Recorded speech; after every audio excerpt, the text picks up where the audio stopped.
and welcome to the Pixel Scandal Nerdcast, episode 34. I'm Kurt. Oreztes. Nightson. Damn it. Wow, that was some fast typing. I know. Edno. Line here. And Gigett. Edno. Yay. Edno and Gigett. A little too fast typing. Hey, I got it in there, guys. That's what she said. Welcome, everybody. Hey, Kurt, where can people find us on the internet? Oh man, if people want to find us on the internet, they can do that in all sorts of places. They can go to pixelscandal.com and find out past episodes. They can find bath salts. Bath salts of the show. They can find back episodes. They can find links to our social media. They can find links to this Twitch channel that you're probably watching this on right now at twitch.tv/pixelscandal. They can find links to our YouTube to watch previous episodes or our video game videos that we put up. Yeah. They can find links to our audio feed in iTunes and Google Play and all sorts of podcatchers of their choice. Mm-hmm. And they can contact us there. They can contact us by filling out the form, or they can contact us by emailing pixelscandal@gmail.com if they want to contribute to the show or tell us what to talk about, or just tell us we suck. Of course, that requires a $5 donation.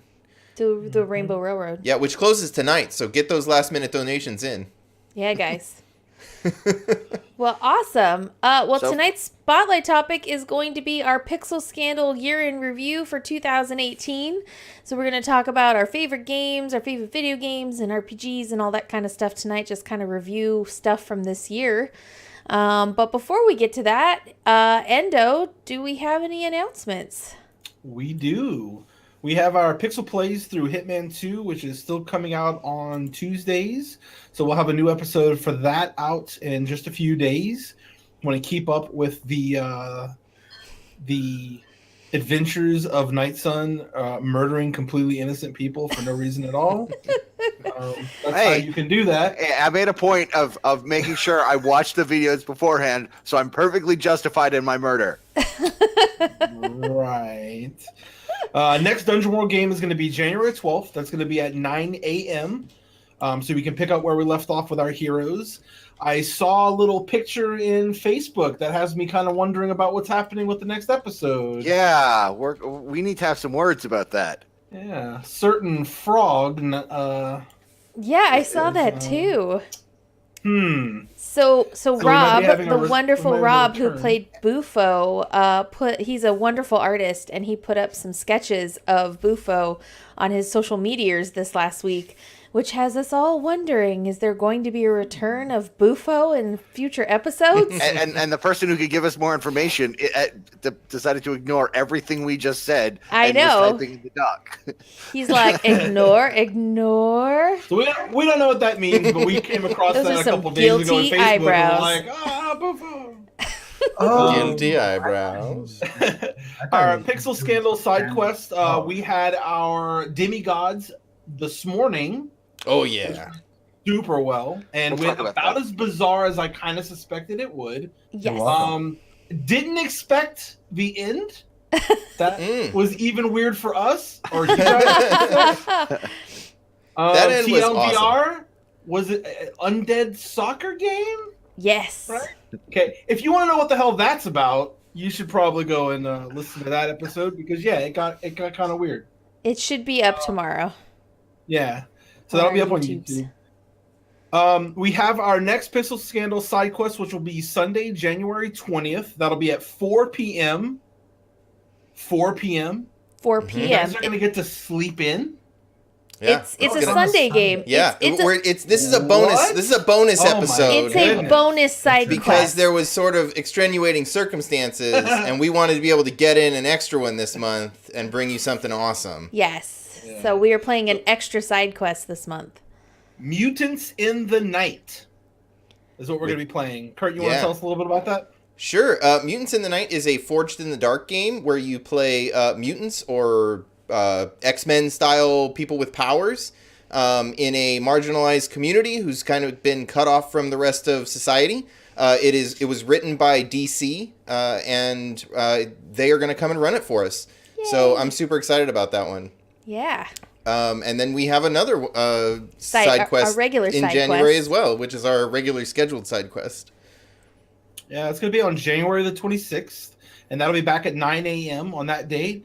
And Dave Kazay is going to be coming back and running another game for us. Running a game for us instead of just being a guest host on the podcast. He's going to be running Dead Letters. Yeah, which is Which, Night's as I Black understand Angels. it, is we play postman, and we're trying to solve mysteries. I think we're postman hunting vampires. Postman hunting vampires. Okay. Yeah. I like that. I like that elevator pitch better. Yeah. Yeah. I think we're mail carriers hunting vampires. Hey, Mr. Postman. And yeah, I'm super excited.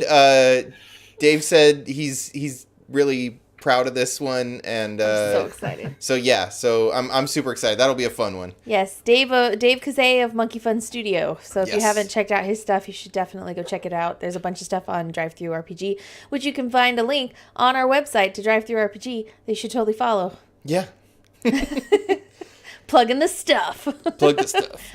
Plug Well, it. cool. So That's all our announcements. We're done. yay, announcements. So what is everybody excited about? Somebody's excited Oh about man, their I didn't taint. put anything on here. Who's excited Yeah. about their taint? I'm excited about Tainted Aren't Grail. we all? Tainted Grail. So what is Tainted Grail, Oreztes? It is. It's the Grundle. Yeah. See, we don't just make fun of your stuff, Kurt. We make fun of everyone's stuff. It's the fleshy fun bridge. Fleshy Fun Bridge. I feel Apparently, like it's a game. Humanity cards. Yeah, it's so. Let me pull it up because I totally forgot. So go ahead and make a couple more jokes while I'm looking at the description. here. We're out.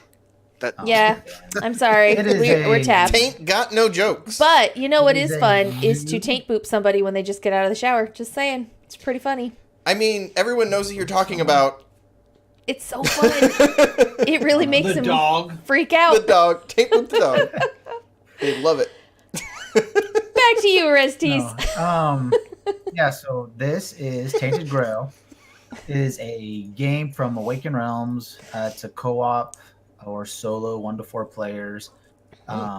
It's a dark reimagining of Arthurian legend. So Sweet. it's like all the King Arthur crap, except they made it interesting by combining it with like Cthulhu, or I don't know if it's actually in it. That King Arthur crap is interesting. I think the King Arthur crap is interesting. People dig on King Arthur. Yeah. Sure, but this is like Kingdom Death plus King Arthur. Oh, Oh, so they okay. made it worse, Better. is what you're saying? They made Kingdom Death worse by introducing Arthurian legend. Yes, Oh, I love No, but- Arthurian legend though. it's like a mini game, not mini game. It's a modular kind of exploration game with some Euro neat. style combat. There's not a lot of dice rolls in it. The dice rolls are mostly just to move the enemies around, like the board that you create by Alright. playing these cards. Is this the Combat game is- you backed on Kickstarter? Yes, yeah, Nice. All but right, somebody combat is all finally got done your through, money. like a deck. Was that? Somebody finally got your money. Finally, yeah, it took them long enough. But I did discover that if you back projects that are based out of Europe, you get to pay in Great British. What are they called? The GBPs, the little L's, the poundies. Pounds? Yeah, those Pounds? things. Yeah. Yeah. Don't- If, They're Deutsche Markies? yes, good boy points. If you pay in good boy points, it's not nearly as much as dollar use. So it makes me feel better that I only paid, a couple hundred good boy points as opposed to couple hundred more dollar dues. So what you're saying is the conversion rate of dollary dues to good boy points is favorable? It's in our advantage? If you want to lie to yourself, it is. Yeah. Yeah. Like if you're You could definitely currently lie the to yourself. victim- Yeah. If You're you're like, currently oh, the it's only victim of a- 30 good boy points. That's $50 dues. Yeah. Yeah. I mean, if you're currently the victim of a government shutdown and are unemployed, then yes, lying to yourself about the good boy point conversion and using a non-existent monetary value is very favorable when convincing yourself to back a We Kickstarter. totally don't know anybody that's affected by the government shutdown at all. But yeah, it looks cool. It looks fun. I was watching a bunch of videos about it. It looks like something that I would definitely want to play. on stream, and it's got quick save stuff. So, because it's long, Nice. it's like hundreds of hours of content.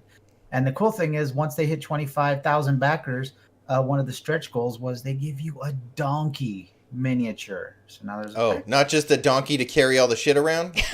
It's like there's so many boxes that you're gonna need a pack mule. You could use that with Gloomhaven. I'll tell you that. Gloomhaven should have an accompanying donkey. But yeah, I mean they got funded so much Embroidered that donkey. they've decided to release a full digital PC game. Oh, So nice. I'll be getting that too once that comes out. So yeah, it'll be. I think Nice. it'll be fun. We'll definitely have to play it sometime. Yeah, I'm excited. And Cool. yeah, it won't all be out until May of 2020, so we should be mostly finished with Kingdom Death campaign by then. Hopefully. No promises. And about started the Gloomhaven one. Mm-hmm. Yes, definitely. Well, cool. We will definitely. Is that Kickstarter still going? Is it still open? No, it ended Okay. yesterday, the day before yesterday. But last time I checked, there was still a button for late pledges, so you might be able to go sneak in the next. Do you want to toss the link into chat just in case anyone's interested?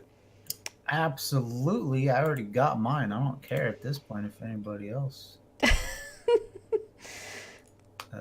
Well, there's a cool. late pledge button right there. Yeah, that's exciting. Well, what else do we have coming up here? I see somebody is excited for New Year's Eve. Yeah. Yeah. Well, that could be anybody. Per usual, we're getting together here at the Gigett and Kurt compound. And per usual, it was decided about 6 minutes before we started the stream. Yep. So we're gonna get together and play some board games, Woo, board games. which is super exciting. Board games, booze, best New Year's ever. I like Sounds that like for every other New Year's ever. right. I like that. I don't know, somewhere like between 5 to 10 years ago, we all went going out on New Year's. That's dumb, and now we all just stay in and play board games. And at like 11:58, we go, oh shit, and like run in the living room and like count down. Or 12:02. Or 12:02 and count down and then go, yay, midnight. Okay, back to the board game we were playing. Well, it helps when you have a 3.0 and you're like, but I want to hang out with the 3.0. Yes, that definitely well, that helps. wasn't the original. I feel like the original excuse was we have a 3.0 and we can't leave him alone overnight. Yeah, that is true. That definitely was the original motivation. We have a 3.0. Let's convince him it's midnight at 9 p.m. when the East Coast celebrates and put him to bed, and then we'll stay up and keep playing board games. And we did that for several years until he was kind of too old and realized what we were doing to him. Oh, yeah. So, pro tip, if you've got little kids, like 5 to 8 probably. Yeah. Lie to them early and often. Old enough to tell time. But you have, I mean, Netflix now, you could just put on, they have like a Like Netflix shows and special stuff, that yeah. you just put on. It's like an hour long. But we used to have to put on the East Coast Disney Channel. Yep. And then he wouldn't know the difference. And so while he's watching the East Coast Disney Channel, Gidget would run around the house and change all the clocks. Yep. And then we'd be like, ooh, it's midnight. Yep. Which is super awesome. Because then it means you get to put the kid that he got to celebrate New Year's, and then we get like a couple hours of grown-up time. Yeah. So, if you got kids, pro tip. Yeah. Do they celebrate New Year's like in London? Because I feel like that would be even more beneficial. Like, yeah, but they're not. It's midnight. It's not dark, and they're not tired yet at like 5 o'clock. You know what? They're like 6 years old. They'll be tired. Just put a sheet over their head like a parakeet. That's not how kids work.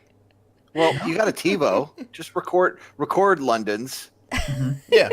And play it when it's a little more convenient, like 6 Whenever or you're 7. ready. Oh, there you go. See, I would just really want it to wait. be tricky. Record the one from the year before. Right. The one from the year before. Just play it at 6 p.m. Yeah, Every see, year for like the sun 5 goes years down straight. just before 5 o'clock here usually on New Year's Eve. And so, like, as soon as it's been dark for a good hour, when you're under the age of, like, 7, you don't realize how long it's been since the sun went down. So as soon as the sun had been down for an hour, I would just go around and very, very stealthily change all the clocks to, like, 11 o'clock. So 1 hour, and then it's bedtime.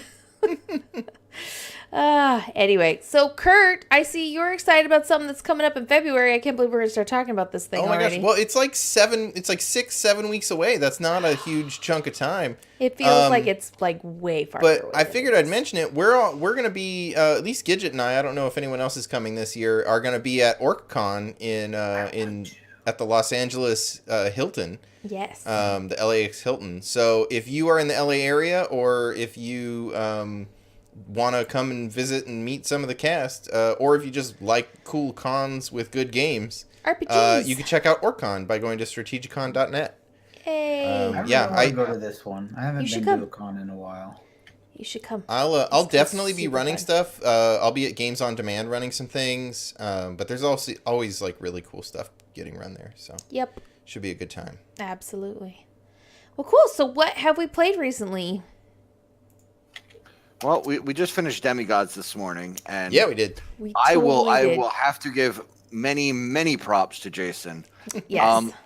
A lesser man would not have handled that well. he definitely took I mean- I was going to say dumpster fire, but grocery store fire, and turned it into a fun game. Which I don't know many GMs that could have taken the chaos that we threw at him and turned it into something fun. Well, it's always rough when someone dies 30 minutes into a one shot. Yeah. Well, that was Not 30 that I minutes was into the upset one about shot it or anything. Huh? After 25, that was 30 minutes in after 25 minutes of finishing up building our characters. Yeah. So it was legit 5 minutes into the game. Yeah. Like, let's start. Second And- round of combat. It was the second. Well, I mean, there's not really rounds in I PBTA, but feel like it's important to note that Nightson is the one who killed Kurt. I don't know Technically- what you're going. technically I could have stood up and saved myself if I had read That my is character true. sheet, because I had a thing where I could just be like, I am become death, destroyer of worlds, and then I just don't take harm. Yeah. But It I was a good- didn't think it to was a do good that. thing that you didn't, because I'm really the only one who needs to read all of our character sheets. Well, I mean, the funny thing is that, like, I feel like that made the game better for me, Yeah. because it skewed the story. We had an interesting thing about, like, I skipped out on my afterlife, and so that turned the tide of where the rest of the game went, which was really fun. What I love is when we got offline and Jason was like, well, that's not what I had planned for today. Because it definitely went in a different direction than I'm sure he thought was going to happen. But yeah, I mean, like Endo was saying, it ended with an undead soccer game, which Yeah. was awesome. I have to be honest. I had to step away for like 10 minutes to go help someone with an iPad. So I come back like it'd probably been going on for 5 minutes, and I literally had to I remember realizing I had my head tilted, like, what the fuck's going on now? I was like, okay, I'm misunderstanding. Like, there's something's happening with Oreztes or something. Like, they're on a game or something. And I was like, they're literally playing fucking zombie soccer. Like, what the fuck? So let me explain a little bit. If you didn't catch it, there will be a VOD, so we'll put the video on demand or the recording up so people can go watch it. It's on Twitch still, so It's- you could go back Yeah, and watch it. it's on Twitch. You can find it here where you're watching this, or on our YouTube later. Yeah. Subscribe. But Demigods is a game where you play the children of gods in that setting, in that fictional world that we created, that everyone creates when they play Demigods. All of the gods are created by human belief. So there are several different gods that all exist at the same time. There are all the different normal religions exist because of human faith, plus ancient religions like Greek and Egyptian and other religions that are older, and then there are things like the pantheon of science, which is created because people know that science exists, and they've been told that the earth is round and things fall when you drop them, but they don't really understand why, and so they invest their faith in science, which generates a pantheon of science who hates their existence but cannot deny the evidence of their senses. It's such a cool setting. I friggin' love it. There's also a pantheon of media, which is kind of Yes. cool. Social media? No, just media in Well, yeah, general. but- People putting their faith in things they see. on television or online or written. Yeah. So we had some really interesting characters. My character was a adopted son of Oya, the Orisha of like guarding the gates to the afterlife and that kind of stuff. With Santeria. Yeah, Santeria or Yoruba religion. I think Nightson, you were an elemental, so you just had like a Greek god of the forge, right? Oh, it's Hephaestus. Oh yeah. Yes. Yeah, and I was the scion of science, and my father was botany, but he manifested as Johnny Appleseed. So good. So yeah, and I think Oreztes had the craziest idea for his. You character. had the biggest curveball. I definitely. I was doing the media pantheon, and was a scion of the Herald, or the GM that runs the PBTA games, called the Herald. Yeah. So yeah, I was the scion of the Herald. So basically, Jason was my divine parent, because anytime you play a tabletop game, the GM is God, and they have all of the powers in the world to do whatever they want. So I was figuring, hey, what a perfect opportunity to suck up to the GM and make them participate in a way that they might not usually participate in a game that they're running. Yep. And then, thank you for the follow. You're so. I will say, like, I have been playing tabletop games forever, like as long as I can actually remember things. Yeah. Mm-hmm. I have never found a group so randomly put together. Yeah. So many disparate themes. Oh man. Well, I mean, we were all tied together by the spindle, which is a mechanic in that game where you're all friends with an NPC. We were tied together by Sammy, who made the best tacos in the world. Taco vendor. Tacos on Venice Beach. Yeah, I thought Gigett was joking about that when where did I say you guys? I said, oh, all the demigods are going to meet in a tavern, like your generic D&D. And she's like, no, we're going to meet at a taco truck. I was like, oh, that's great. And then the game gets started, like, all right, you're at a taco truck. I was like, oh, what? That's real? Yeah, I mean, Well, the that was a spindle joke. is someone that in PBTA you create together as a group, and we were all kind of talking about, like, what parts of Los Angeles we hung out in, and like, who would be the person we would all be tied to, and I was sitting here and I was like, I mean, the taco vendor guy on Venice Beach, I mean, we all hang out there, could be the guy, and yeah, it was fun. It was neat, kind of figuring out how we all went to Christmas at his house.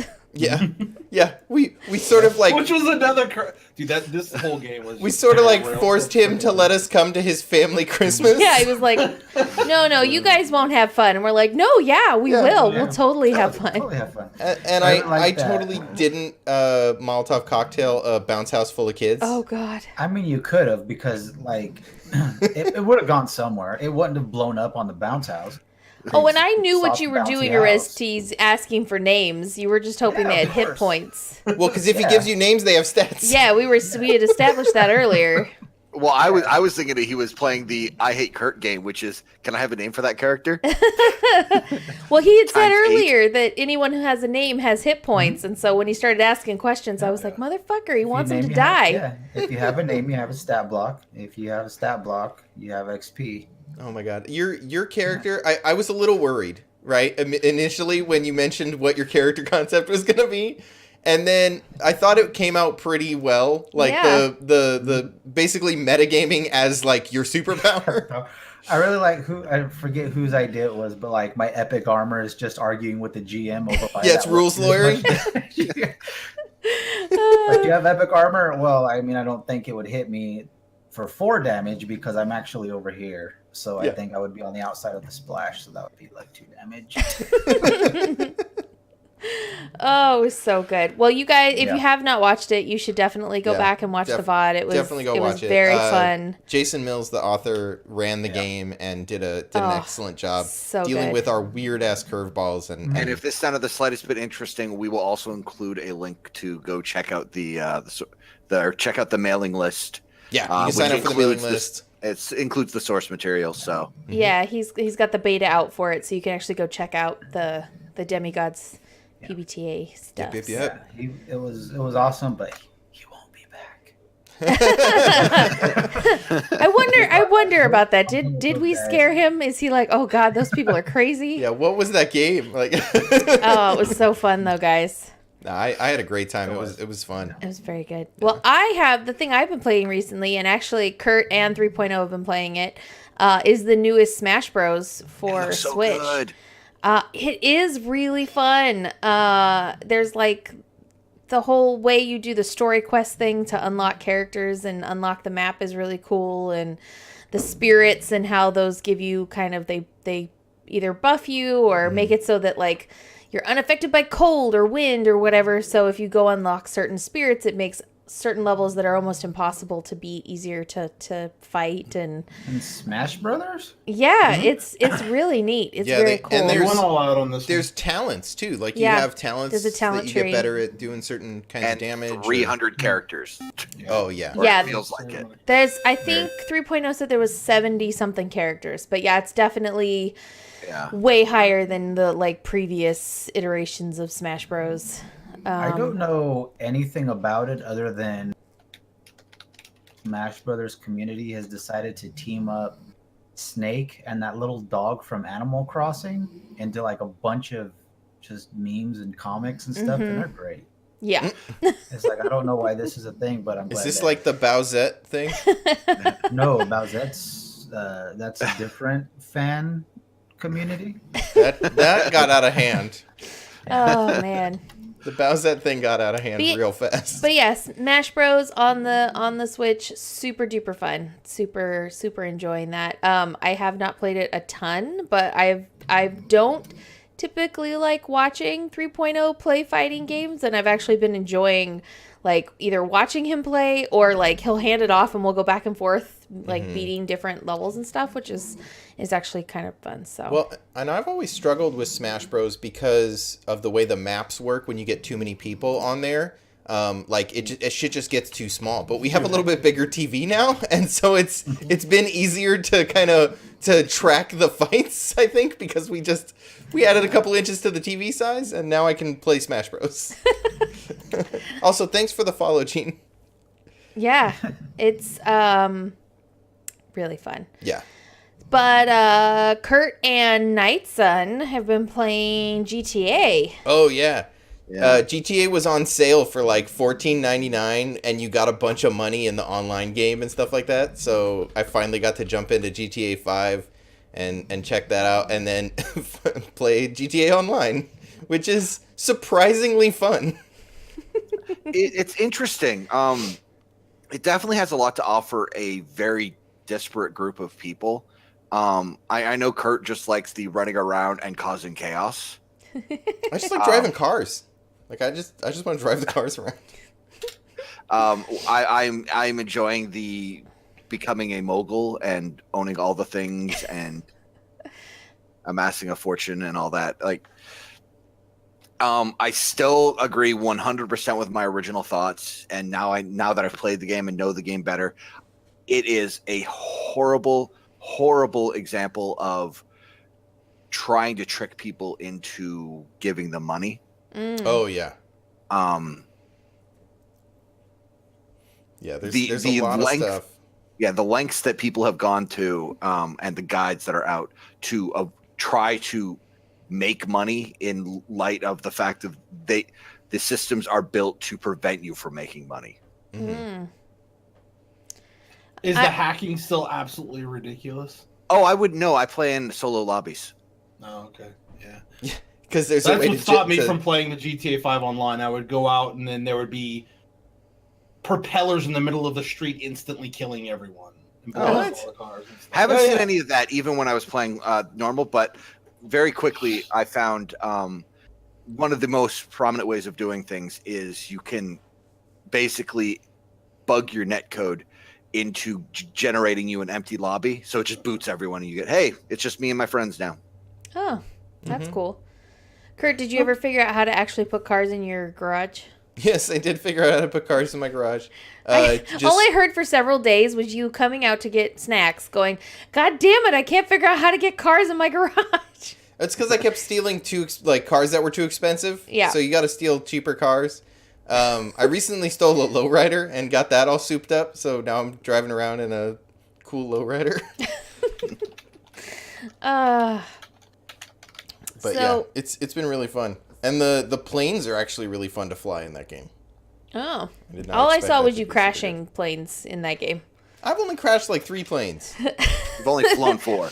I walked by the more than door. 4 planes. I walked by the door to the office at one point and heard you say, "Hurry up and get in before a car hits the plane."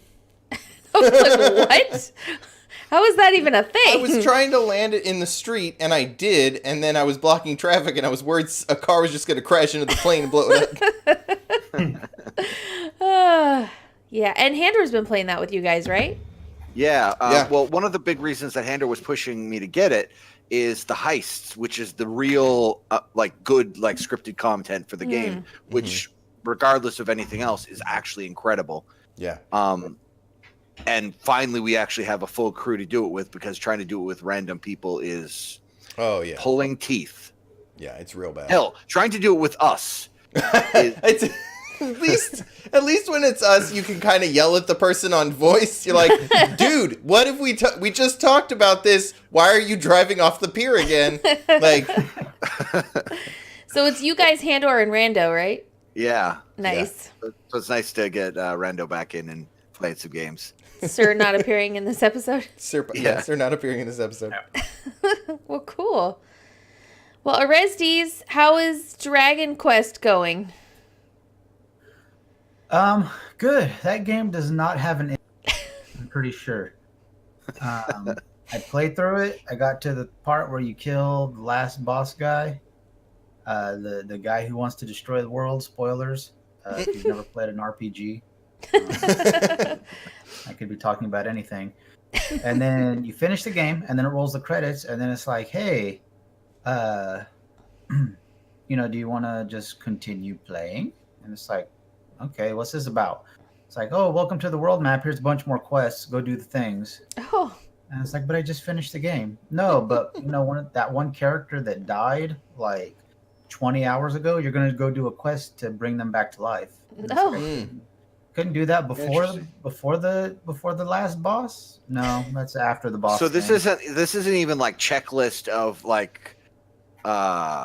where go kill Ultima weapon, go get Nightson around nonsense. No, I thought it's literally post game content. Yeah, I thought it was gonna be something like that. So, because when you're coming up to the last boss, it's like, all right, you're at the Tower of Doom or whatever it is. Like, oh, the last boss is definitely at the top of that thing.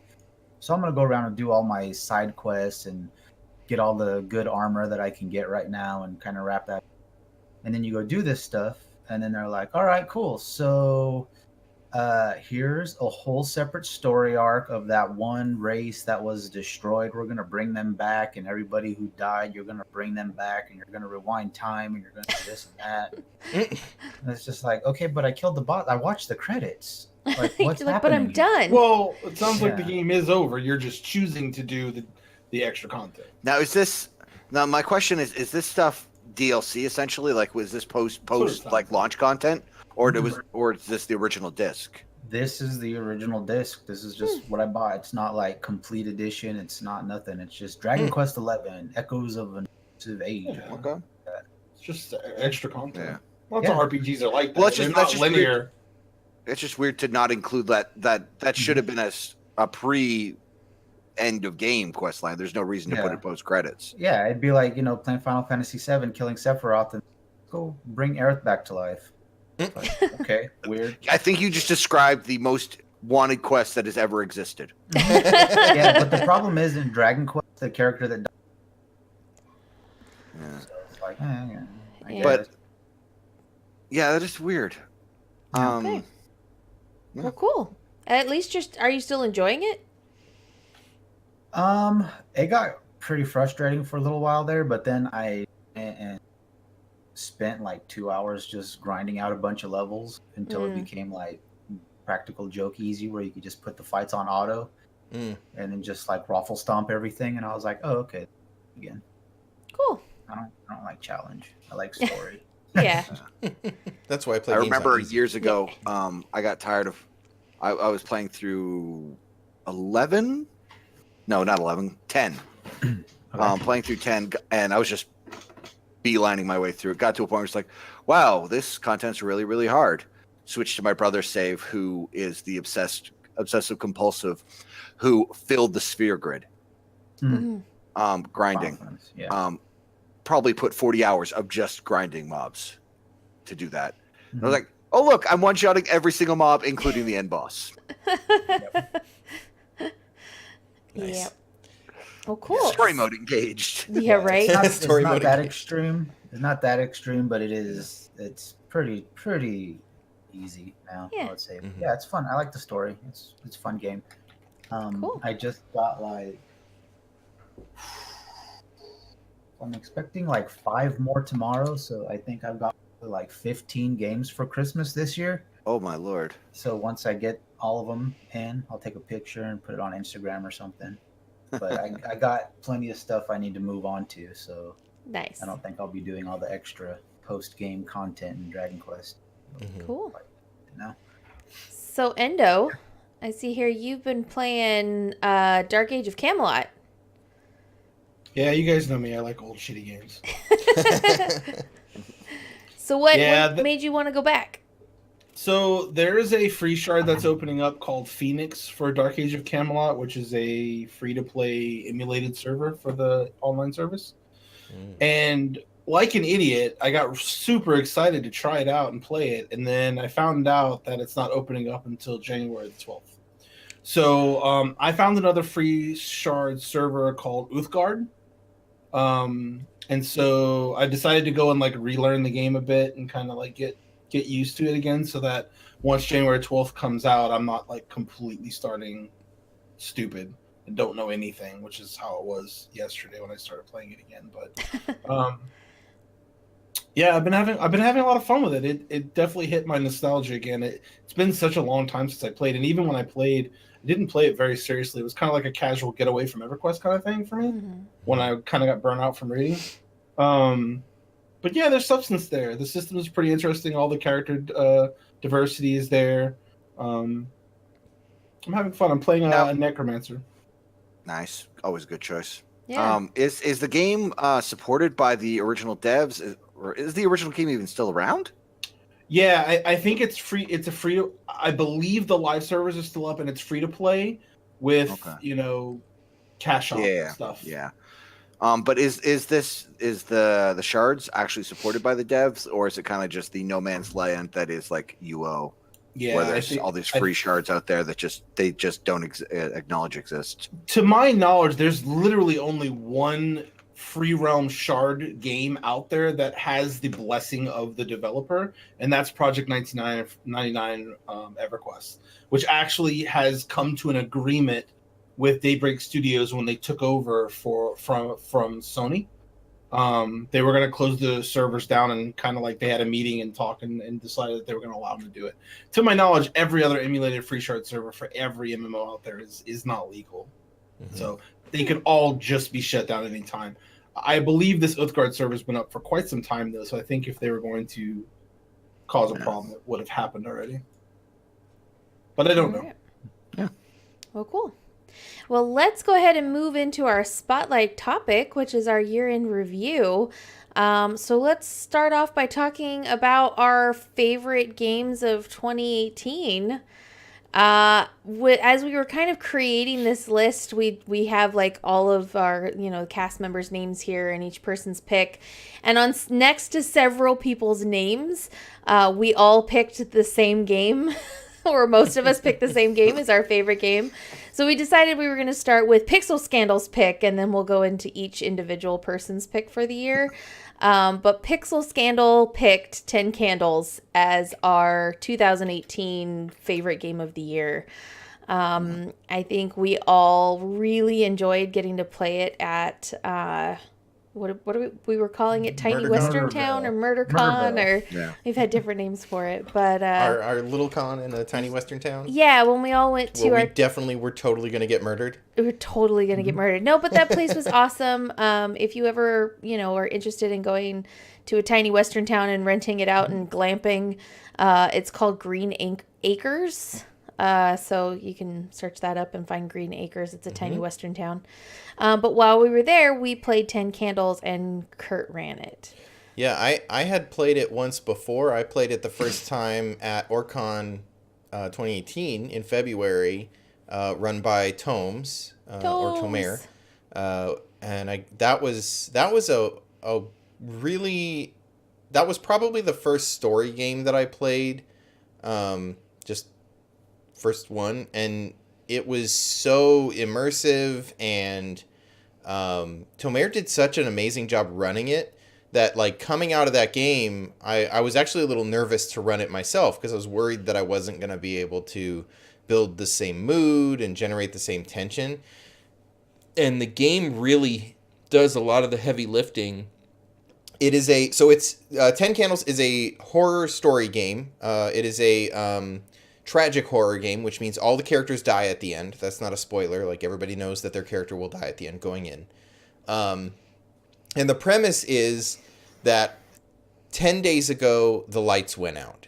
And 5 days ago, they came. And then your characters are on the run, trying to stay in the light, stay away from them. We learn who they are through something, the way character creation works. We sort of figure out who they are because they're not always the same they. The setting is super minimal.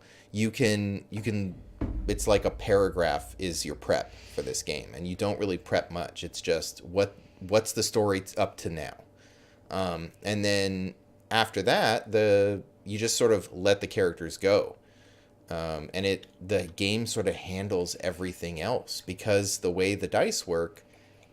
The dice are ultimately going to force the characters to fail eventually. And so as the person running it, you don't have to do a lot of work. The main work early is just listening to the players and getting finding out what it is they're actually afraid of. Because they'll say, like, oh, what if there's something around this corner? And you're like, yeah, that's 100% what's around that corner. Because they'll tell you what they are afraid of by the things they do and the things they try to prepare for. And you end up the game runs itself. It's really great. And the mechanics support every bit of that growing tension in as early, in the beginning of the game. It is lollipops and sunshine for this horror game where the players have 100% narrative control. And as you start failing and as you start losing dice, you lose that narrative control to the point where at the beginning of the game, that first round is an hour. An hour of your game is taken up before you lose a single candle. Right. Oh, we should mention that the game starts with 10 lit candles, and you turn Right. off all the lights in the room. And as you fail rolls, you put out candles. And so it gets darker and darker and darker as the game goes on. Yeah, and you only get as many dice as you have candles. So you start losing dice, which makes checks harder and harder. But that first round is an hour, easily. The second round, probably almost as long. And if a candle goes out for any reason, it stays out. Gigett. Yeah, I may have been the one that accidentally put out a candle, and so we had lost, I think, 2 candles at that point, and I immediately put out a third right after the second candle. So we went from 1 candle out to 3 candles out that, super quick. And then all of a sudden, you start getting down to 6 to 5. And the rounds start going faster and faster, and it's more panicked, and everything you do is more likely to fail than succeed. Oh, yeah. And and by the time you start getting down, and the room is pitch black, you're sharing a candle between the lot of you to read. You have to pass it around to read the dice. Yeah, to see what happened. You roll the dice, and then you're like, pass me the candle so I can see what happened. And then you're careful, too, because if you blow the candle out, the scene ends and someone... Everybody dies. So, it's so good. I legitimately got scared in that game, and we were on a train, and because of the panic that something was going to get us, I was like, we have to get back on the train. We have to get back on the train. Like, there was nothing safer about moving on the train than there was staying in the bunker. God, I hated you in that moment. But I was legitimately panicked and was like, we have to keep moving. And we probably would have, been fine at the bunker for a while, but, my panic was like, we have to keep moving. Mm-hmm. I just wanted to get back on the train because my thing was I needed to throw people off the train. So I was like, I can't throw people off the train if we're not on the train. Right. One of my favorite parts about that game. Thank you for the follow, PK. One of my favorite parts about that game is there's a phase of the game called speaking truths or saying truth or something like that, where after you fail a roll, you go around and everyone takes a turn for as many lit candles as there are, saying something that is true. And this is sort of like the montage portion of the game, where you advance the plot a little bit. People can say like, and we get safely to the thing, right? We find the tools we need. But the person running the game is GM'd. It's not GMless. So the person running the game does also get a say. So someone might say like, we find the tools that we need, and then they'll say, but you're missing the torch, right? And then someone else will be like, we go, we make it to the base, and the next person is like, we find a torch at the base, right? And you go around and you say all the things, and some of them are bad because it's a story game, so like you're not trying to win. But every time you lose one of those truths, and the last one you all have to say in unison is, and we are alive. And so that second to last candle, all you get to say is, and we are alive. And it is terrifying because you're like, we didn't get to establish anything. It's so creepy. Just bad. Yeah, it's just bad now. Yeah. The only good thing that's happening is that we're still alive. I mean, yeah, that's pretty. Like at the start of the game, I was like, I don't care about this at all. Like, I don't care about this character. I have no investment. I'm gonna die at the end. But then as the story goes on, by the time you get to like the last 2 or 3 candles, you're like, I don't want to die. Yeah. What's gonna happen? Yeah. Exactly. No, it was fun watching you, of all people, Oreztes. You had very little investment early on, other than I'm not going to ruin this for everyone else, and your buy-in ramped up as that game went. Yeah. Mm-hmm. I think that's so interesting about that game, that like people that may not be super into, as we've established, story game bullshit type stuff, that game kind of sucks you in. Like you don't really have a choice. You're gonna be invested at some point. Like the atmosphere that you're in and the way the game is run, and like Kurt said about Tome setting a tone. Kurt did that with us, setting that tone of we're very calm, it's really quiet, we're gonna slowly turn the lights down. It just kind of like all the different pieces together kind of just sucks you into whatever that story you're gonna create is. Also, I just really want to give Kurt props for the rats.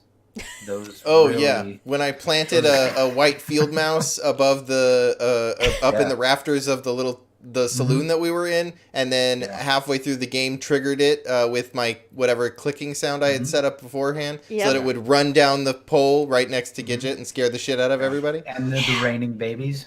Yeah. That was That was the next day.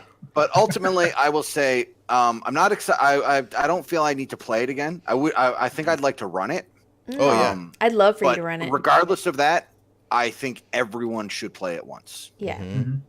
I mean, Kurt and I both got to play it as a hack, as 16 Candles, which is a very different game, has a very different feel.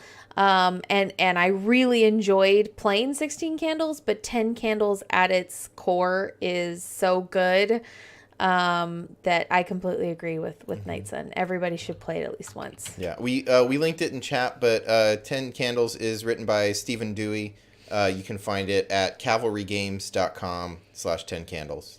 So that's definitely go check it out. It's totally worth it. So first up on our like individual review stuff here is Kurt's pick. which you just talked about like in October. But if you could give everybody the rundown of it again. Well, do you want me to go next? I just talked quite a bit. Do we want to have somebody else who hasn't talked very much go? Or I'm fine with you going next. So I'd rather get you out of the way. So I went to Big Bad Con this year, and I got to play. Play my first LARP, which was a parlor LARP. So not like you don't dress up or anything, or nobody did. A parlor LARP is sort of you're in character the whole time. It's your live action role playing, but there's no like combat. Like you're not like there's no weapons or anything like that. It's not a boffer LARP, which is what you call it when you use foam weapons to fight each other. And it's mostly just sitting around a table arguing with each other. Is the whole thing, and it takes about 2 to 3 hours to get through.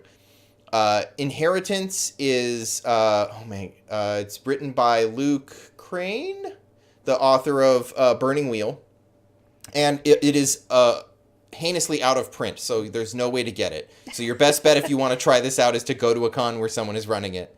But you are you have to have exactly 9 players, and you are playing Vikings during the establishment, during the when sort of Christianity comes to Viking culture. It is a really immersive game. The characters are predefined, like who they are. So there's 9 named characters with little booklets that have descriptions of who they are, how they feel about all the other characters, what their goals are, and what they believe, and like what they want to get out of the game. And so you read through that, and that doesn't change from game to game. But what I found by playing it a second time, what changes is the people playing it. So if you ever want to play it more than once, make sure you play it with a different group of people, because the person's interpretation of that character and the way that they act them out really changes the game. For instance, the first time we played it, nobody died. And the second time was a bloodbath. Like 3 people lived, I think.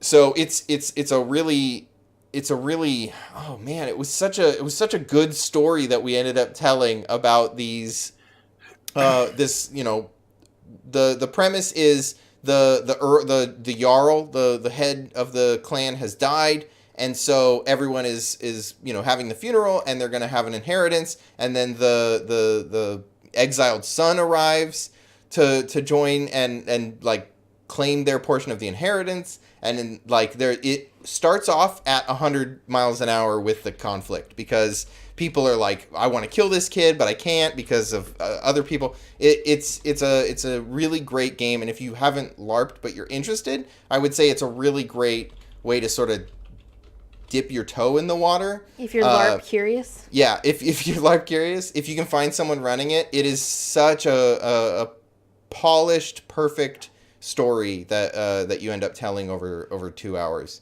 It was really exceptional. If you want to hear like a really long description of, and I don't mean long as in boring, I mean long like long form, Kurt really getting to talk about the different characters and the way the game went, go check out our Big Bad Con recap episode, because Kurt and what's her name? Lauren. I almost said Laurel. Lauren McManaman? Lauren. I almost said Laurel. And I was like, I don't want to say Laurel. I think that's wrong. Okay. Kurt and Lauren were both in one of the Inheritance games, and they talk about their characters and that game and stuff. So if you're interested in hearing more about that story and really in depth, go check out our Big Bad Con recap episode. Yeah.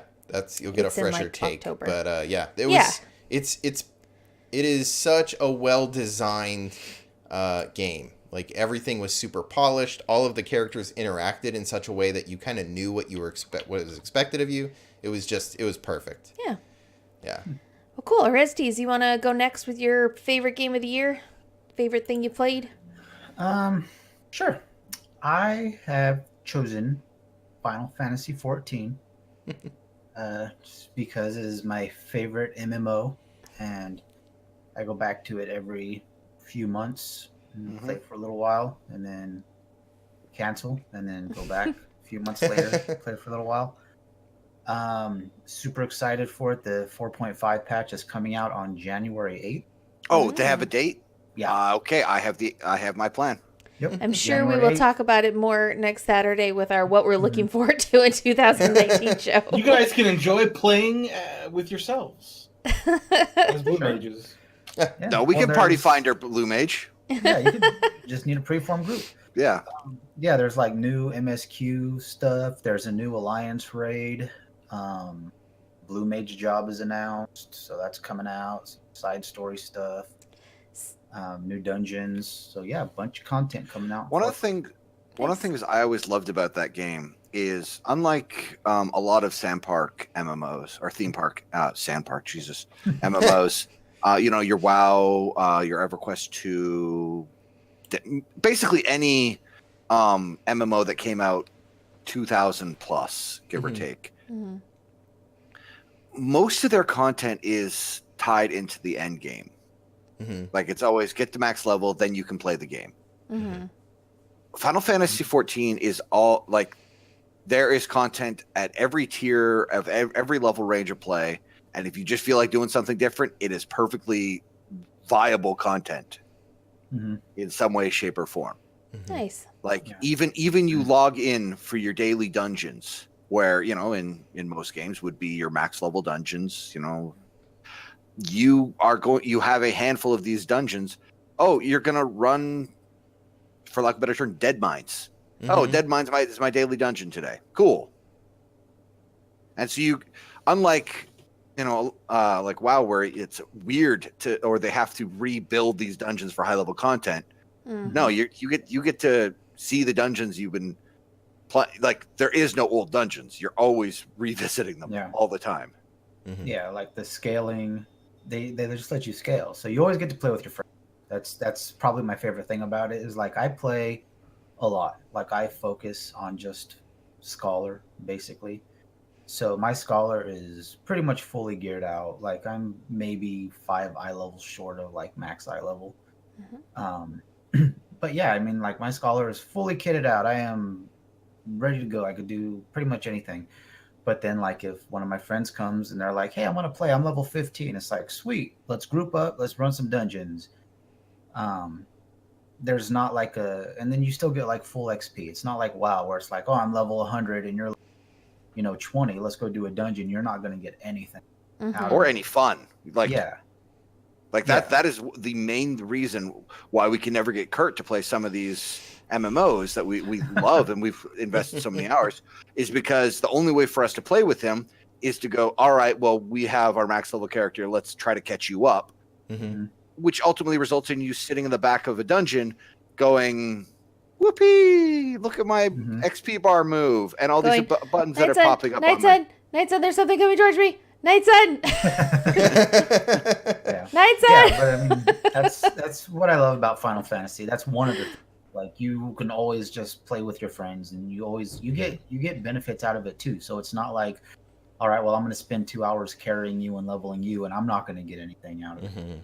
It's like, let's queue up and we'll get dungeons. I'll get my XP and currency on this job. And the other thing I love is that you only need one character and you can do everything in the game on just that one character. It's not like in World of Warcraft, I cannot stand grinding. I refuse to do it. I won't do it. I haven't had flying on any character since they put it behind a faction grind. And I will never have it on any character. But like Final Fantasy, it's like, okay, well, if I unlock flying on this, if I unlock a thing on this character, I have it because it's just this one character. That is one thing I really liked about Final Fantasy, is the way the jobs function, and you can just you have one character and you level jobs by equipping a weapon, and then you just sort of, like, if you feel like playing a different play style that day, you just equip a different weapon and you're good to go, and you switch it back, and it's still the same character. Like, all your cosmetics are there, everything else looks the same. Like, it just... For you achievement hunters or whatnot, or, you don't leave that stuff behind. You literally... I'm actually really surprised that Gigett hasn't dove into it with the way that she prefers to stick with... Oh, we got a lot of dog barks. There's all the puppies. Yeah, but so that's my favorite game of the year is... Cool. Final Fantasy 14. I love it. All right, Nightson, you're up next. Well, when I came to favorite game of the year, it ultimately had to come down to the one that I have invested way too many hours thinking about, talking about, playing, and that's Kingdom Death Monster, which is amazing because I don't actually own the game. We own it as like the royal we as a group. Yeah. Pixel Scandal owns it. Yeah, Oreztes owns it, and so it lives an hour away from my house, and so I never get to play it. But I am always a fan of it. It is super fun. It takes the tactical combat, it takes bone crushing difficulty, permanence, Soul like, crushing. Yeah, like it is not a friendly game, and Pressing difficulty. Yeah, and I would But it's never so- fault anyone for saying it's not my game Bookkeeping. because it's not. But for me, it's everything. Like I love the difficulty. I love that. I love the admin. I love that bookkeeping. I love the okay, we just killed a monster. How do we spend his loot? Yeah. And I think you the don't memory of the game is the part that I like. It's not like a board game that you play once and the next time you come back you're like, oh, I guess we could have played this as a campaign. Like the whole thing is a campaign. Like you're playing, it has memory, and I do really enjoy that part of it. And then of course, the obvious thing of you don't get loot, you get crafting materials. Yeah. It's just another checkbox for me. Which is on brand for you. Yeah. And so played it many hours and then even got the tabletop simulator version of it, which was super awesome. Unfortunately, it doesn't work right now. The guy's building a new one, and I hope he finishes it. And I'm very excited to play it again. But it is absolutely amazing and very perfect for me. Mm-hmm. And I completely understand anyone who's like, "Oh my god, this is the worst game ever." I wouldn't say so. Oh, go ahead. I was gonna say I love it. I think it's super cool. I love the minis. I love the art style. I love the crafting aspect. The difficulty is way up there. But I mean, it's super rewarding. Like, it's super rewarding when you kill the lion by biting his balls and ripping them off with your teeth. That is the best kill shot. The big challenge to that game is we have been completely molded to play a single character and to not play from the perspective that you are disposable. Mm-hmm. Right. And that is a very difficult thing for you to kind of rework your mind against. It's hard to...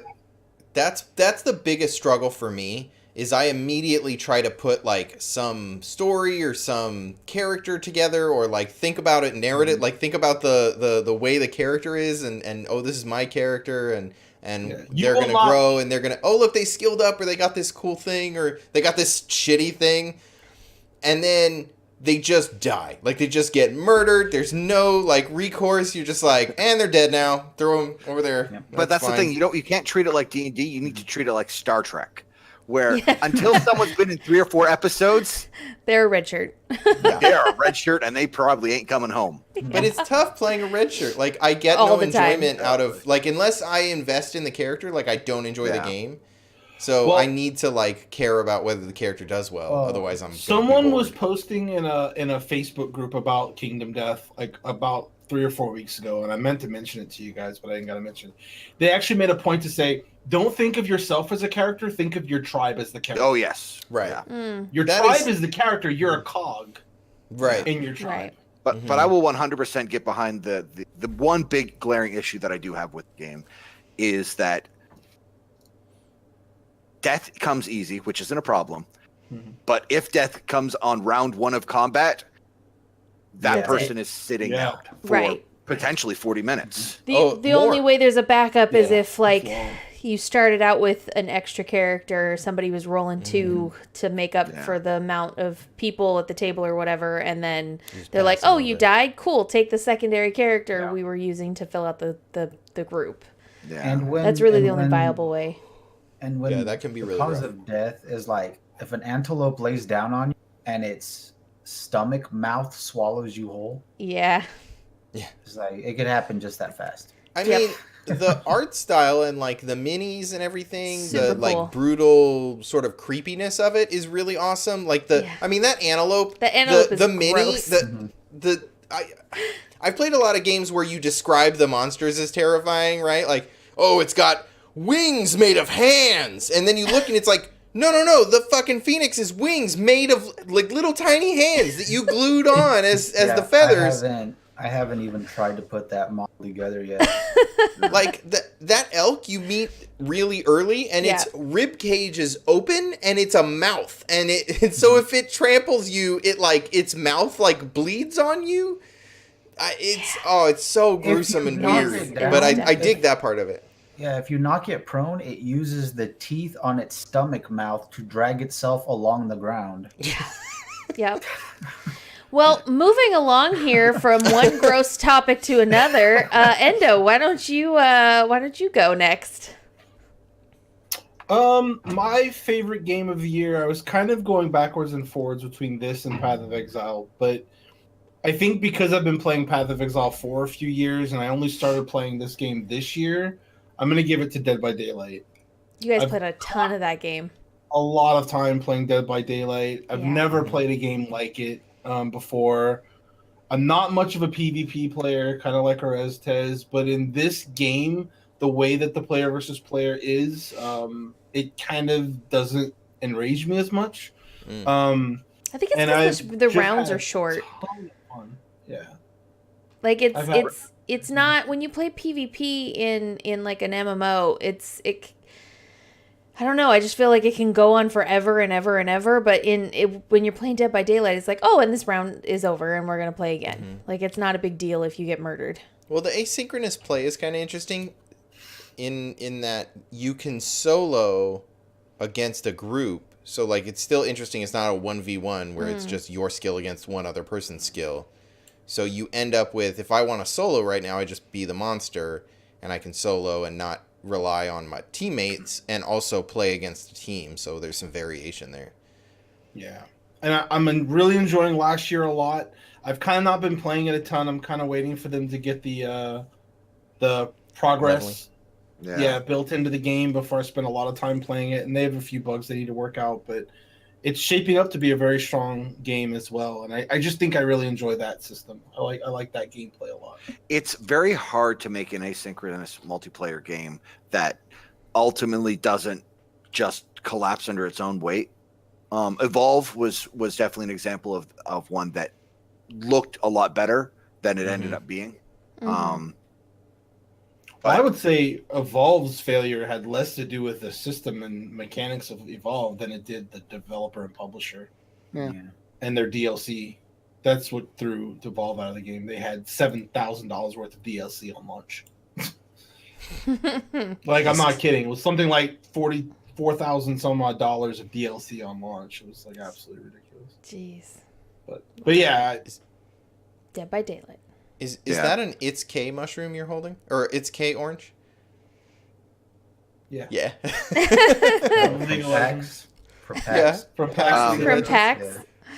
But yeah, I think there's not much to say on Dead by Daylight that we haven't said 100 times on this stream or any of our number of actual gameplay videos we've made in it. Yeah, we definitely played it a lot. If you'd like to watch us play Dead by Daylight, you can find back recordings on our YouTube channel by searching Pixel Scandal on YouTube. On YouTube. Yeah.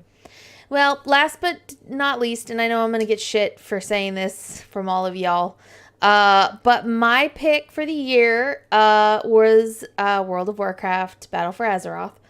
I had a really fantastic time playing this expansion. We switched over to the Horde and played through it on like the Horde side, which I had not done before. So it was kind of neat getting to see a game I've been playing for so long from a different perspective. And I actually really enjoyed the whole troll thing. I know that like you guys, some of you weren't super excited about all the trolls, but I actually thought that was pretty neat with all the different spirits and stuff. And I did, when I kind of finished up my character and all the stories and stuff on the Horde side, I did flip over and do my main character. spoiler, her name is Gigett, on the Alliance side. And I really enjoyed the story on the Alliance side even more, which kind of made me sad that this was the expansion we decided to flip to the other side on. Because the whole like witches and ghosts and all that stuff was so cool on the Alliance side that I was kind of bummed out that wasn't, because when Kurt and I played the expansion, we read every quest and we did voices and it was super fun. Yeah. I learned I can't do a troll voice. Kurt can't do a troll voice, but we went through the entire story so we could actually like see what this expansion was about, and it was really interesting. And then when I went over to do the Alliance side, I was by myself, and so I would read the quests and stuff, but there weren't like the fun voices and stuff from when Kurt and I did it the first time. And so I was kind of bummed that we did the other side first together and then I did the other side by myself, but I really enjoyed this expansion. I've gone back several times in the last couple months, even after all y'all have stopped subbing. I've gone back and played a little bit here and there, and I still really think it was a fun expansion, and I really enjoyed it. I think, sadly for me, I felt that the Horde side was very uninspired. I didn't care for the troll stuff at all, which maybe a long-term Horde player would be like, yeah, this is exactly the kind of content we want, and hooray. I didn't care at all, and it was could be grass is always greener, but I look over at the Alliance side. I would have liked to have done that, but them's the breaks. The Alliance side was really fun, and I was, like I said, kind of bummed out that wasn't the side we did. But I did end up doing it, and it was really fun. So my biggest problem with the whole thing was the build up to the expansion. Yes. It was like Sylvanas has gone crazy, and they're down the tree, and this and that, and this and that, and then you get into game, and it's like, hey, trolls. Oh yeah, what? complete what? Like misdirection. Yeah, and it's like, I don't care about any of this. They're burning. Why are we burning elves? Well, that was kind of the only complaint I had, which was like every once in a while they would say something about we're gathering followers to help in the big war, but that was like kind of the only reference to all of the pre-launch stuff was that we're doing this to get more allies. And I was like, okay, I guess that's a very loose reason for us to do this entire other island thing. But sure. Well, then, and the still had dealing with like Cthulhu, old god stuff, right? Which, in the end, in the grand scheme of things, it's like, okay, well, yeah, Sylvanas burned down, Darnassus, but there's an old god we probably should be focusing on before we get to fighting with the Alliance, maybe? Right. Yeah. I feel like I actually really enjoyed this expansion. I dug the trolls. Like, I loved all of the troll storylines. The content was really interesting. I was actually disappointed when I hit max level and the troll storyline was done, because then I got bored. Because I don't do endgame. Like, I just don't grind dungeons or care about getting the best gear anymore. And so, like, the questing was the part I enjoyed. Like, even the little fox area was really awesome. Oh my gosh, it was so much fun. But I don't know what, like, that was a hard shift from Sylvanas is crazy, the battle for Azeroth, we're gonna do it's going to be all against the Alliance or all against the Horde, and it's going to be clashing constantly, and then you leave and go somewhere else to deal with a different problem that has nothing to do with the war. Like, having yourself flagged PvP, like having that on or off and getting certain bonuses if you run around with PvP on, and so there was definitely a lot more like, shit, I just got killed again by this asshole, and, that was definitely when balance was there and there was actually a reasonable amount of players on either side. Right. That was the one advantage to being Horde. I will say that. Yeah. That is true. 10-to-1 ratio that you would encounter on every single map. When I played Gigett, I had to turn it off because I just could not move around the map as an Alliance with flag PvP and get anything done. Unless you were like 3 disc priests running around, you were dead. Yeah. So anyway, moving along here, which this is why I put my thing last. We're gonna very quickly touch on our Pixel Scandal's opinion on biggest fails of 2018. We've pretty much touched on these things in previous episodes, so we don't have to go super into depth on these. But obviously, Fallout ended up being a big fail in our opinion. I think at the end of the day, though, like Fallout 76 has a chance to actually become a passable game. But it's funny. It's on its way, but it was funny because I only realized this last week because we put this doc together. We were talking about some of these points, and I think I stumbled on the issue with no NPCs. And I if you recall, back before they launched it, I was like, no, that's not a problem. They're all about the environmental storytelling rather than narrative. Right. And I realized it. NPCs are insignificant, but in my responses to their, like, even those pointless responses, I create a character. I create an identity for myself playing these games of who I want to be in this game. And I don't have that. I am just... Yeah, there's no choices. Like I am just no-name guy X in the wilderness. That's a good point. Johnny Fallout. Yeah. Johnny Fallout. And so it felt... Hollow. Yeah, hollow. Hollow's definitely a good word for it. Yeah, I would agree with that. I haven't thought about that, but I definitely feel that. That's, I mean, and obviously there's a lot of things that we feel like Bethesda could have done differently or better. Or, I mean, our biggest complaint was that a week after launch, they did a Black Friday sale and dropped the price, which was like super half douchey. Or something stupid. Yeah. Which is a Bethesda fail, not Fallout. That wasn't even a sale. That's just, we're changing the price of the game because it has not gone back up. Yeah. But at the end of the day, the sad truth is most of the major detractors, most of the people complaining about the game, at the end of the day, they said, not damn you, Bethesda. They said, why isn't this a real Fallout? Why isn't this the next Elder Scrolls? So as horrible as they did in this last couple months with the terrible launch, the price cutting, the trying to rip people off of the canvas bags, not having a beta test for a game that was fundamentally broken at launch and needed a proper beta test. The releasing people's credit card information. Oh yeah.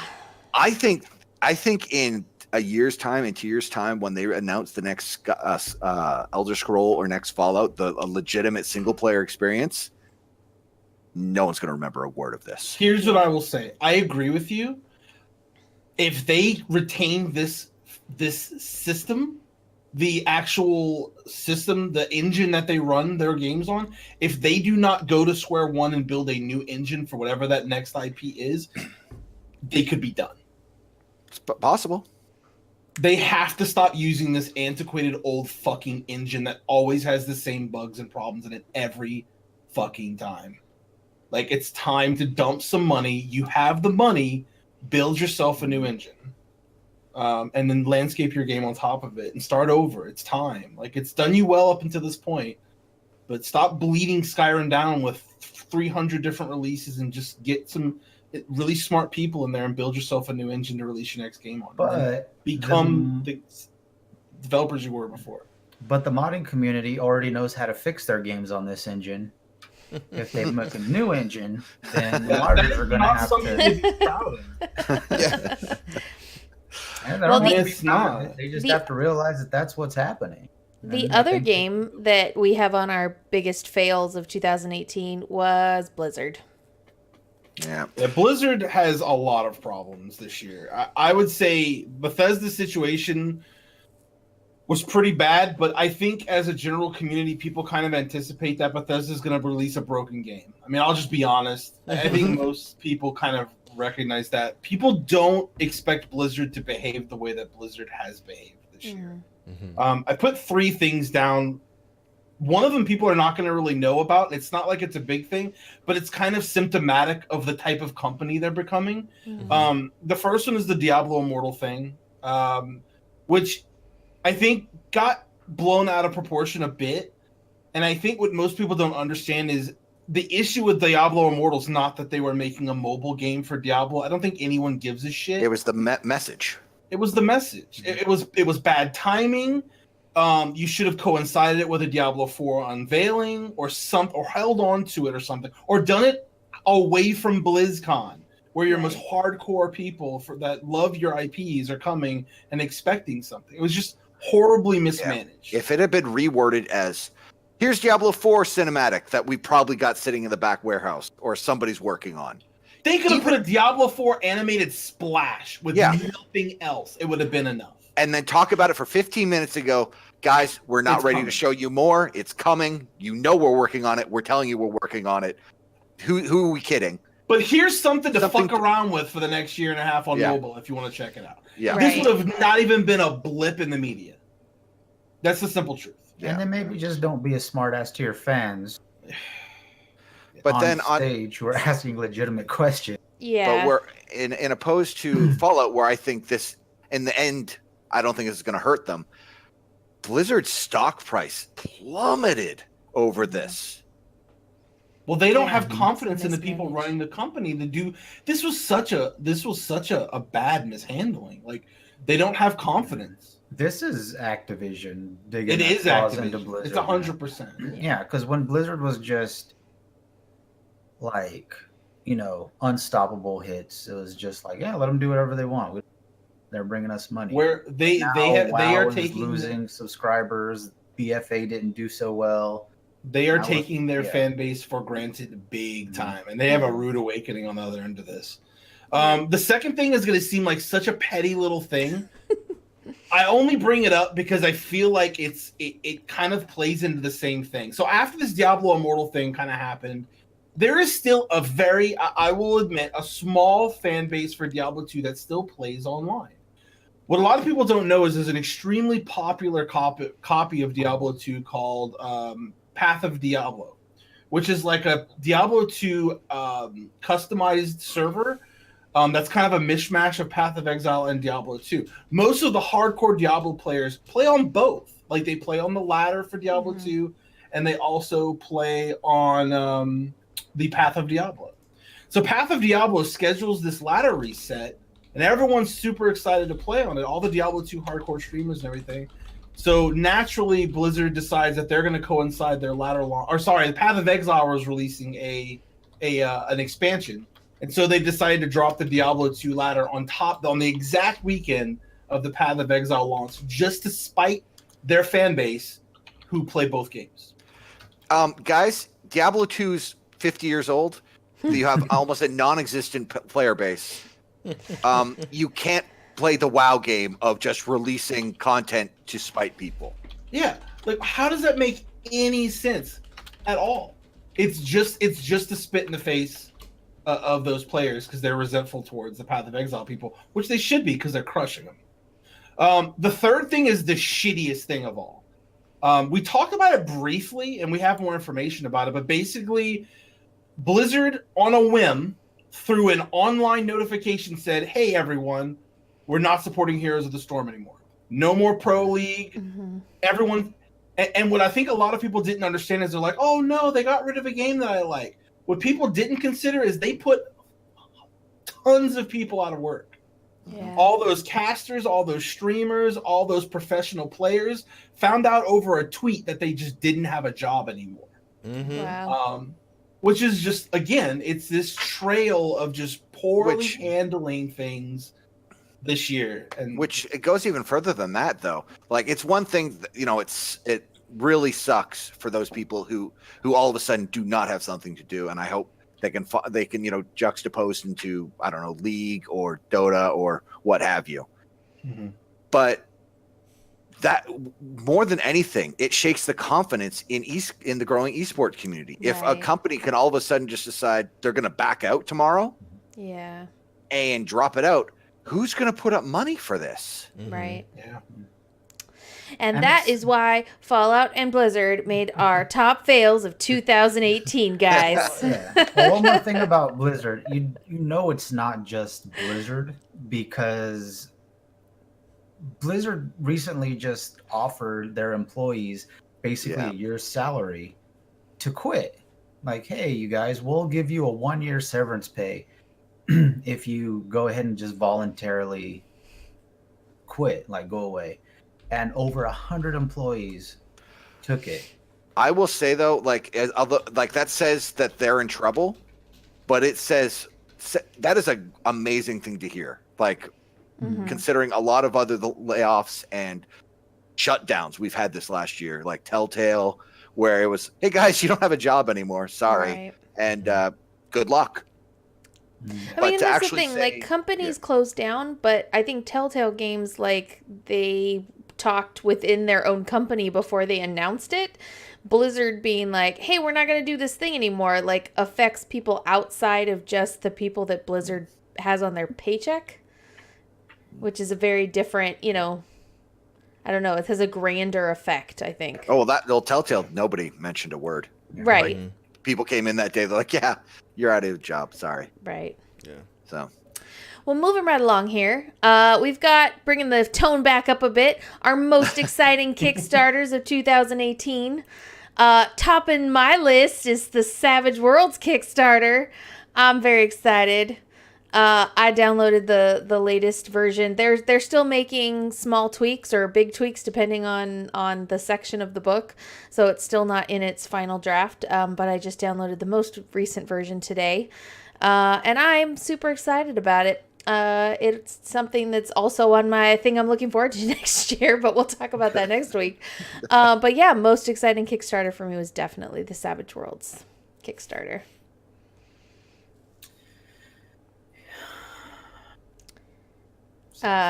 Who backed Strongholds and Followers? Guess. I have no idea what that is. I don't either. I'm That guessing is it's from- Kurt. Yeah, Strongholds and Followers. Are you paying attention? Sorry. Yeah, sorry. We had some people in chat being a little aggressive, so I was dealing with that problem. So everybody play nice in chat. All right. So what are we talking about? Strongholds and Followers. This is... I can never remember his name. He's got a really interesting YouTube channel, though. Matt Colville. Matt Colville, yes. Yeah. Super fan. Yeah, Matt Colville did I think it was Streaming and Followers was the name of the Kickstarter, but Strongholds and Followers is a 5e expansion that lets you build strongholds and gives you a bunch of new rules for how to manage your strongholds and how to gather followers and send them out on little missions, and you get extra abilities and things based on the way those things work and stuff like that. So it's pretty cool. It also has, I got the PDF of the book. There's some, it's definitely an early release, but I don't know. There's still some typos, and there's a Google Doc where everyone can go and post all the typos they find. Yeah, so, but it's a pretty book. They added something called Gem Dragons or I think it's Gem Dragons. Anyways, it's dragons that they are, as they get older, they start to become actual, gems. An amethyst dragon becomes an amethyst as it gets older. And they, lose... How outrageous are they? They're very outrageous. As they become ancient, they lose their wings because they just no longer need them because they have so much magic that they just fly out of magic. Their tails become this, three-pronged thing that, can cast spells and stuff. Yeah, it's pretty cool. There's a lot of really interesting content in there. The adventure seems really neat, and all of the additions there are class specific strongholds. A warlock gets a secret sanctum, but a paladin will get a a keep or something. Clerics get a church and all this kind of stuff. And there's you can level it up, and you can gain if you gain a mine near your stronghold, you'll get resources from it, and that gives you stuff that generate more followers, and the followers you can do stuff with. So it's pretty neat. So it sounds like the crunchy bits I'd like, but you would hate. Actually, I mean, it's the story that I was basically telling in my home game in Savage Worlds. I would definitely... Yeah, that we ended up not doing. But I would definitely have loved to have this book when I was prepping that campaign, because it would have gone slightly different. Yeah. And I think it'd be pretty neat to just pass this book to you, Nightson, and say, all right, you run the next game. If you liked 5e, that is. Yeah. I like 5e, which is why I backed the Critical Role Minis Kickstarter. I super loved the first season of Critical Role. I love the second season. And so when they came out with a Kickstarter that has all the minis from the first season, I was like, heck yeah, man. So we're going to be getting a whole bunch of really cool looking minis. I'm very excited, including Pumont. Mm-hmm. Pumont Soul, which if you watch Critical Role, you're like, I know who that is. Pumont is the best. Pumont is the best, which apparently sounds a lot like Kermit the Frog. Oh my gosh. If Matt Mercer talks as Pumont, not when he's being Pumont. Yeah, you're like, holy shit, that sounds exactly like Kermit the Frog. We were watching, we're way behind on campaign 2, but yeah. We were watching it and he did an impression of Kermit. And we realized, oh shit, that's really close to the way he does Pumont. So there's a lot of Kermit the Frog in Pumont Soul. Yeah. And we actually talked about this earlier, but Oreztes, you're excited about your Taint. Yep. Tainted Grail. Tainted Grail. Yep. The one that finally got you. Yay. The one that the one that finally got me when it was active Kickstarter. Like Kingdom Death was a Kickstarter, and that got me after the fact. This is the first one that got me. I backed so many Kickstarters this year. Kurt did back a lot. His credit card is feeling the pain. Too many Kickstarters this year. I backed Kickstarters that I forgot I backed. I got an email the other day for something called Johnny Silence, and I was like, what is this? I could support this. Yeah, it's just like, they use the Nightson naming structure of just Johnny whatever. Johnny whatever the thing is we're doing. Johnny Ewok. I backed too many. Johnny and still there were Shadowrun. ones that I was disappointed that I didn't back. Like I think when I backed Starcrossed, I only did the PDF, and now I'm sad. Yeah. Because the book is really pretty. Yep. But well, yeah. Cool. While we're moving along here, we kind of wanted to do a quick recap on Pixel Scandal's year in review. Kind of where we started and where we are now, which is, I think, a really exciting place. Yeah, if you happen to check out last week's stream where we did the in-person, all of us behind in one a table. room. Mm-hmm. And then you can... The first time we've tried that since our very first episode 0. Yeah. And if you compare the two, there's definitely a quality difference. That first episode, that first episode was like all of us trying to huddle around a single Yeti mic, and it was in front of me, so I'm like crazy loud, and then everyone else is super quiet all on the edges. And like anytime we touched the table, there would be like gunk. Well, and then we also had a year of learning how to do. Right. Yeah. Well, and which you cut out on that. Yeah. A year of learning how to do what? Well, and that first episode, Handor was just coming through the speakers on the laptop that we were using. Oh, yeah. Not actually feeding directly into the stream. Yeah. So, yeah, we've definitely learned a lot. Our sound quality has gotten a lot better. Our website looks bitchin', which I'm super excited about. Yeah, I'm just really proud of all the... It's like everybody's made really small changes to their setup that has had big effects to the show itself. Really small changes. I got a whole new house. I was in a hotel room on my cell phone. There's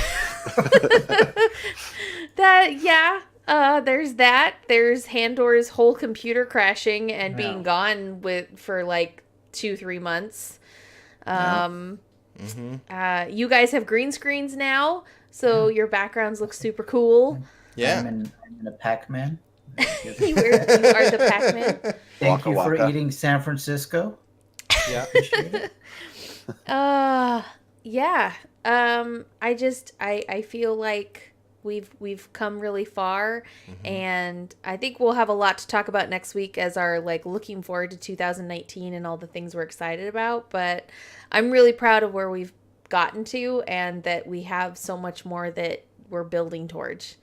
I'm very excited. And thank you to all of you who watch and listen and give us a reason to actually get up at 9 a.m. in the morning to do this, or find a way to get home by 8 so that we can put this on. Yeah, absolutely. And spend the time during the week and putting together some notes or some ideas and all that. I mean, having you folks listening to our stuff and watching our shows definitely makes us feel good that people like what we do and that we're putting out stuff that people enjoy. So should also thank all of the guests, guest GMs, and podcast members. Yeah, anyone who's stopped by and put up with us to make some content and help us out, or just tell us their story. Yeah, awesome. It's been really great. We had some really great guests. We had Dave Kazay, we had Mike, we had Alex on. That recent one about romance and RPGs was probably one of my favorite episodes. Yep. And we had some really great guest GMs and guest players. Yeah. I think. Okay, hang on. I gotta ban some more people. But even beyond that, double ban. Double ban. So I teamwork, Yugi. Banhammer. Yeah, I mean, some like the guest players having Rob come into our Dungeon World game changed the way that game felt so much that it I don't think it would be the same game if we hadn't had Rob join us for a couple episodes. It definitely tipped the way the game went. Yeah. So absolutely. I think it's hey, more people to ban. Sweet.